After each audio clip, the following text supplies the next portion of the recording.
మీకు ఈ వీడియో నచ్చితే వీడియో క్లిక్ చేసి ఛానల్ని సబ్స్క్రైబ్ చేసుకోండి. బాత్రూమ్ డోర్ కేదార్ ఓపెన్ చేయగానే ధాత్రి ఇక ఫోన్ పట్టుకొని నిల్చుని ఉంటుంది. ఎవరు ఫోన్ చేస్తుంది అని ధాత్రి ఫోన్ చూపిస్తూ ఉంటుంది. ఏముంది, మేఘన ఫోన్ చేస్తుంది అని కేదార్ కంగారు పడుతూ చెప్తూ ఉంటాడు. నేను అనుకుంటున్నది దాని పక్కనున్న దాని గురించి అని ధాత్రి చెప్తుంది. ఏముంది, నేను మేఘన ఐజీ డాటర్ అని సేవ్ చేసుకుంటే మేఘు అని పక్కన హార్ట్ సింబల్ ఎవరో ఫీడ్ చేసింది అని కేదార్ అడుగుతూ ఉంటాడు. ఆహా, అవునా, నీకేం తెలీదా, నీ మనసులోని ప్రేమ పొంగి ఈ మొబైల్ వరకు వచ్చినట్లుంది అని ధాత్రి చెప్తుంది. నువ్వు మరీ ఈ మధ్య నన్ను చాలా అపార్థం చేసుకుంటున్నావు ధాత్రి అని కేదార్ అంటాడు. అవునా, నేనా ఎక్కువగా అపార్థం చేసుకుంటున్నానా అని ధాత్రి చాలా కోపంగా కేదార్ చెవి మెలిపెట్టేస్తుంది. రా రా అని బెడ్పై కూర్చోబెడుతుంది. అసలు నీకు ఫోన్ చేయాల్సిన అవసరం ఏముంది అని ధాత్రి ప్రశ్నిస్తూ ఉంటుంది. అప్పుడే మేఘన, ఏంటి ఎన్నిసార్లు ఫోన్ చేసినా తీయటం లేదే, మళ్ళీ కాల్ ట్రై చేస్తాను అని మళ్ళీ చేస్తూనే ఉంటుంది. నాకేం తెలుసు ధాత్రి అని కేదార్ అడుగుతూ ఉంటాడు. ధాత్రి ఫోన్ కాల్ కట్ చేస్తూ ఉంటుంది. కేదార్ ఏంటి నా కాల్ని కట్ చేస్తున్నాడు, ఇదంతా ఆ జేడీ పని అయి ఉంటుంది. నా ఫోన్ నుంచి చేస్తుంటే నువ్వు కాల్ కట్ చేస్తున్నావు కదా జేడీ, ఇప్పుడు మా నాన్న ఫోన్ నుంచి చేస్తాను, అప్పుడు నువ్వెలా కాల్ కట్ చేస్తావో నేను చూస్తాను అని మేఘన అనుకుంటుంది. ధాత్రి అన్నిసార్లు చేస్తుంది, ఫోన్ లిఫ్ట్ చేయకపోతే బాగుండదేమో ధాత్రి అని కేదార్ చెప్తాడు. తనకంటే ఎక్కువగా నువ్వు ఫీల్ అవుతున్నట్టున్నావే అని ధాత్రి అడుగుతుంది. అయ్యో అలాంటిదేం లేదు ధాత్రి అని కేదార్ చెప్తాడు. ఈలోపే మేఘన ఇక వాళ్ళ నాన్న ఫోన్ తీసుకొని కాల్ చేస్తూ ఉంటుంది. అరే ఐజీ గారు కాల్ చేస్తున్నారే అని కేదార్ అంటాడు. అంత లేదు, ఇది ఆ థింగర్ దాని పని అయి ఉంటుంది అని ధాత్రి చెప్తుంది. అలాంటిది ఏం లేదు ధాత్రి, ముందు ఫోన్ తీస్తాను అని. హలో చెప్పండి సార్ అని కేదార్ ఫోన్ తీయగానే, అంటే నా ఫోన్ నుంచి చేస్తే తీయవన్నమాట అని మేఘన చెప్తుంది. ధాత్రి అయితే స్పీకర్ ఆన్ చేసి అది మేఘన వాయిసే అని కోపంగా చూస్తూ ఉంటుంది. అసలు ఎందుకు కాల్ చేసావు మేఘన అని కేదార్ అడుగుతూ ఉంటాడు. ఏం లేదు, ఊరికే నీతో మాట్లాడాలనిపించింది అందుకే కాల్ చేశాను. ఇంతకుముందు నా ఫోన్ కట్ చేసింది ఆ గయ్యాలి జగదాత్రినే కదా అని మేఘన అడుగుతూ ఉంటుంది. నేను గయ్యాలనా అని ధాత్రి అయితే కోపంగా కేదార్ వైపు చూస్తూ ఉంటుంది.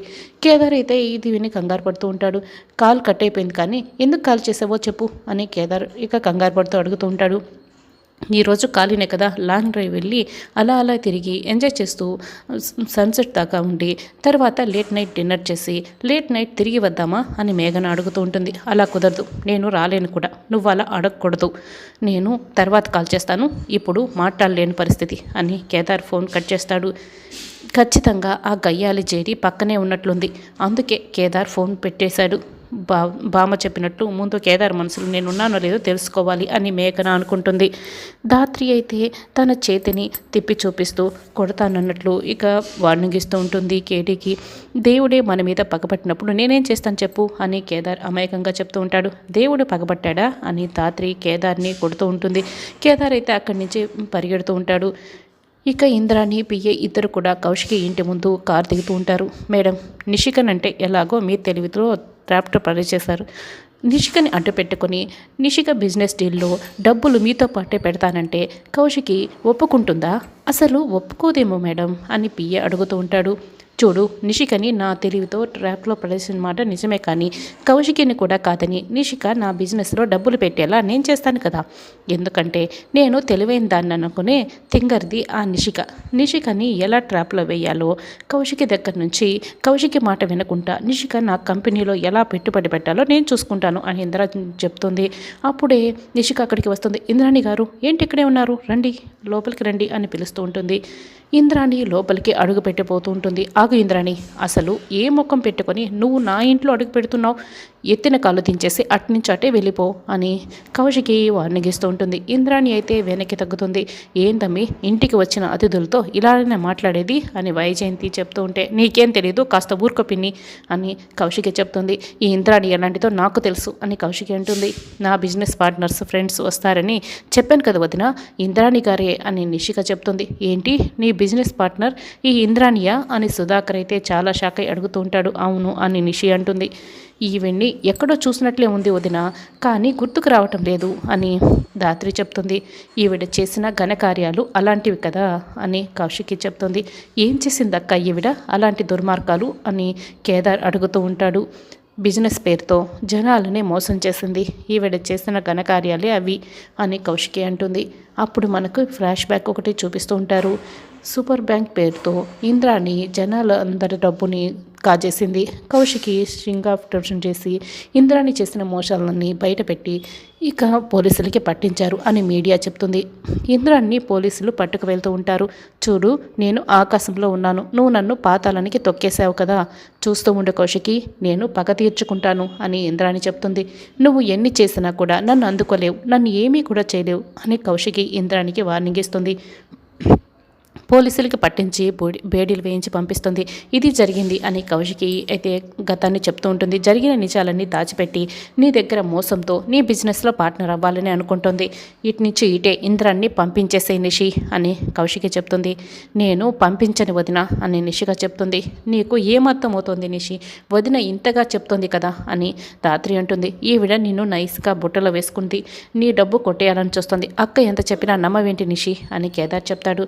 అవునమ్మా అని సుధాకర్ కూడా చెప్తాడు. లేదు మామయ్య, ఈవిడ చాలా మంచివారు, ఈవిడ్ని నేను కలిసిన మొదటి రోజే ఈ నిజాలన్నీ నాతో చెప్పేశారు. ఈవిడ మోసగత్తి అయితే ఈ నిజాలన్నీ నాతో ఎందుకు చెప్తుంది? ఈవిడపై లేని అబండాలు మోపి ఈవిడ్ని ఇరికించారు. అసలు ఈమె మోసపోయింది కానీ మోసం చేయలేదు అని నిషిగా చెప్తుంది. నిషి, తెలివిగా ఈవిడ నిన్ను నమ్మించి మోసం చేయాలని చూస్తుంది, వదిన చెప్పింది విను అని దాత్రి చెప్తుంది. వచ్చారమ్మా మొగుడు పిల్లలు పెద్ద నీతులు చెప్పడానికి, ముందు అడ్డు తప్పకండి, నిషికి అన్నీ తెలుసు అని వైజయంతి కూడా చెప్తుంది. లేదు, మమ్మల్ని దాటి ఈవిడ అడుగు లోపల పెట్టడానికి వీల్లేదు, నేను అంగీకరించను అని కౌశికి చెప్తుంది. ఏంటి కౌశికి ఇది, నేను ఏ తప్పు చేయలేదని కోర్టే నన్ను వదిలేస్తే నువ్వు ఇలా మాట్లాడడం కరెక్ట్ కాదు.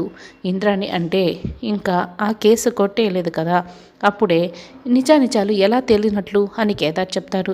ఏంటి నిషి, నేనేదో నీతో బిజినెస్ చేయడానికి ఒప్పుకొని వస్తే నన్ను ఇలా ఇక్కడ నిలబెట్టి మరీ అనుమానిస్తున్నారు, అవమానిస్తున్నారు, కాబట్టి నేను వెళ్ళిపోతున్నాను అని ఇంద్రాణి చెప్తుంది. ఒక 5 minutes బ్రేక్ నాకు టైం ఇవ్వండి. ఏంటి మామయ్య గారు, నాకు 10 కోట్లు ఇచ్చినప్పుడు మా బిజినెస్ ఏదో మేము చేసుకుంటామని చెప్పినప్పుడు మీరెవరు అడ్డురామని చెప్పారు కదా, ఇంకా ఎందుకు ఇలా అడ్డు తగులుతున్నారు అని నిషిక అడుగుతూ ఉంటే, అది కాదమ్మా అని సుధాకర్ ఏదో చెప్పడానికి ప్రయత్నిస్తుంటారు. ఇంకేం మాట్లాడకండి మామయ్య గారు, నా బిజినెస్ ఏదో నన్ను చేసుకొనివ్వండి, నాకు కోసం వచ్చిన వాళ్ళని ఇలా అవమానించకండి అని వెంటనే నిషి ఇంద్రాణి దగ్గరికి వస్తుంది. రండి ఇంద్రాణి గారు అని లోపలికి తీసుకొస్తూ ఉంటుంది. ఇంద్రాణి అయితే ఖచ్చితంగా నీ పైన పగ తీర్చుకోవడానికే వచ్చిందమ్మా కౌశికి అని సుధాకర్ చెప్తాడు. అవును బాబాయ్ అని కౌశికి చెప్తుంది. ఒక్కసారి నిషిక ఆ డాక్యుమెంట్స్ మీద సంతకం చేసింది అంటే ఇంద్రాణి ఖచ్చితంగా మోసం చేస్తుంది, ఆ డబ్బుని తీసుకెళ్ళిపోతుంది అని కౌశికి చెప్తుంది. నిషిక సంతకాలు చేయకుండా నేను చూసుకుంటాను వదిన, రమ్మన్న నోటితోనే ఇంద్రాన్ని పొమ్మనేలా నేను చేస్తాను కదా అని దాత్రిగా మాటిస్తుంది. నిషి, కాచి, వైజయంతి ఇంద్రాని ఒక గదిలో కూర్చుంటారు. అక్కడే మాట్లాడుకుంటూ ఉంటారు. ఏంటి నిషి, నేను నీకోసం బిజినెస్ చేయడానికి వచ్చి ఇన్ని మాటలు పడాలా, నాకేం నచ్చటం లేదు అని ఇంద్రాని చెప్తుంది. చూడండి, మా వదిన మాటలు నేనే పట్టించుకోను, మీరు నేను బిజినెస్ చేసేది, వాళ్ళతో మనకేంటి పని, మీరు అవన్నీ పట్టించుకోకండి అని నిషి చెప్తుంది. కాచి, తినడానికి ఏమన్నా తీసుకురాపో అని కాచిని పంపిస్తుంది. అప్పుడే వైజయంతి, నిషి ఒకసారి ఇలా రా అని గార్డెన్లోకి తీసుకువెళ్తుంది. కౌశికి మాటలు విన్న దగ్గర నుంచి ఈ ఇంద్రాని ఎందుకో మోసగత్తని నాకు కూడా అనిపిస్తోంది, మనసంతా గుబులుగా ఉంది, ఎందుకు వచ్చిన తిప్పలు, మనం ఈ అమ్మితో బిజినెస్ చేయకపోవడమే మంచిది అని చెప్తే, లేదత్తయ్య ఈవిడ చాలా మంచిది, కళ్యాణి అని ఆవిడికి తెలిసిన ఫ్రెండ్ కూడాను, నాకు తెలుసు కదా, నేను ఎంక్వైరీ చేసుకున్నాను అని నిషి చెప్తుంది. సరే, ఎందుకైనా మంచిది, ముందు 50 లక్షలు ఇస్తానని చెప్పు, ఒకవేళ ఈ అమ్మాయి మోసం చేస్తే 50 లక్షలు పట్టుకొని వెళ్ళిపోతుంది, మనకు మిగిలిన డబ్బులైనా మిగులుతాయి కదా, కాబట్టి పూర్తి డబ్బులైతే బిజినెస్ డీల్ పూర్తయిన తర్వాతే, ఆ తర్వాతే బిజినెస్ మొదలుపెట్టిన తర్వాతే ఇస్తానని మాత్రమే చెప్పు, ముందైతే ఇవ్వకు అని చెప్తే, అలాగే అత్తయ్య రండి అని నిషి చెప్తుంది. ఎక్కడి వాళ్ళు అక్కడ వెళ్ళిపోయారేంటి, నేను మరీ ఓవర్ యాక్టింగ్ చేశానా అని ఇంద్రాని అనుకుంటూ ఉంటుంది. నిషిక డబ్బులు ఇస్తే బిజినెస్ అగ్రిమెంట్ చేసుకుందాం అని చెప్తే, నేను ముందు 50 లక్షలు మాత్రమే ఇస్తాను, బిజినెస్ స్టార్ట్ చేసిన తర్వాత మిగిలిన డబ్బులు ఇస్తాను అని చెప్తే, మీ వదిన మాటలు నమ్మి నన్ను ఇలా అవమానిస్తున్నావు కదా, నా దగ్గర కనీసం 2 కోట్ల డబ్బులు లేవని నేను ఇలా నీతో వ్యాపారం చేయడానికి వచ్చాననుకుంటున్నావా, నా నాకు నీ డీల్ అవసరం లేదు, నేను వెళ్తున్నాను అని ఇంద్రాణి చెప్తుంది. లేదు లేదు, మీరు కోపగించుకోకండి, మీరు అడిగినట్లు నేను 2 కోట్లు ఇప్పుడే ఇస్తాను అని నిషిక ఆమెని కూర్చోబెడుతుంది. నువ్వు ఇంత తింకరదానివి కాబట్టే నీకు నిమ్ముగుడికి కౌశికి బిజినెస్కి సంబంధించిన విషయాలు ఏవి కూడా అప్పచెప్పలేదు. నేను పోగొట్టుకున్న ప్రతి రూపాయి కూడా నీ దగ్గర నుంచే రాబట్టుకుని మోసం చేసి ఎలా వెళ్తానో చూడు అని ఇంద్రాణి అనుకుంటుంది. ఇక బూచి గార్డెన్లోకి వస్తాడు. హలో ఎవరు అని ఫోన్లో అడుగుతూ ఉంటాడు. ఓహో, నువ్వు నా ఫోన్ మాత్రమే తీయట్లేదన్నమాట. గంటలో నువ్వు 50 లక్షలు తీసుకురాకపోతే వీడియోలన్నీ వైరల్ అయిపోతాయి అని చిత్ర బెదిరిస్తుంది. చూడు చిత్ర, నా దగ్గర డబ్బులు లేవని చెప్పే ధైర్యం లేకనే నీ ఫోన్ లిఫ్ట్ చేయలేదు. ప్లీజ్, నేను ఇవ్వలేను అని చెప్తూ ఉంటాడు. గంటలో నువ్వు 50 లక్షలు తీసుకురాకపోతే ఇక నీ వీడియోలు నువ్వు సోషల్ మీడియాలో చూసుకోవచ్చు అని చిత్ర ఫోన్ కట్ చేస్తుంది. బూచికైతే ఇక అది విని చాలా బాధపడుతూ బాల్కనీలో నిల్చొని బాధపడుతూ ఉంటాడు. ఇక కేదాదాత్రి అది చూసి ఏంటి విషయం అని అడుగుతూ ఉంటే అసలు విషయం చెప్పేస్తాడు. 1 గంటలో 50 లక్షలు తీసుకురాకపోతే చిత్ర సోషల్ మీడియాలో పెట్టేస్తానని చెప్తోంది. ఇప్పుడు కాచి నా వల్ల ప్రాణాలు కోల్పోతుంది, వదిన నిర్మించుకున్న సామ్రాజ్యం కూడా కుప్పకూలిపోతుంది అని బూచి చెప్తూ బాధపడుతూ ఉంటాడు.